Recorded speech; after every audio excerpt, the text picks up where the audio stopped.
Burger खाताना कधी वाटले का तू एखाद्या माणसाचं मांस खातोयस? नाही ना? पण ही गोष्ट खरी आहे.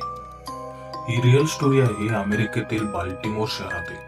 त्या शहरात एक अगदी साधा दिसणारा बर्गर स्टँड होता आणि लोक त्याचे बर्गर खाण्यासाठी रोज रांगेत उभे राहायचे. पण कोणालाच माहित नव्हतं त्या बर्गर मध्ये नेमकं कुठल्या प्राण्याचं मांस आहे, डुक्कर की माणूस.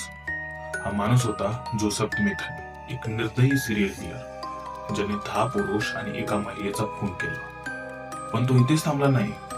ज्या लोकांचा तो मर्डर करायचा त्यांचंच मांस तो बर्गर मध्ये मिसळायचा आणि तीच बर्गर लोकांना खायला द्यायचा. लोक म्हणायचे याची बर्गर खूप टेस्टी आहे, पण त्यांना माहित नव्हतं ते जे खातायत ते जनावरांचंच मांस आहे की माणसाचं. आणि जेव्हा हे सत्य बाहेर आलं तेव्हा संपूर्ण बाल्टिमोर शहर हादरलं, कारण त्यांनी अनाहूतपणे नरभक्षक बनून बर्गर खाल्ले होते.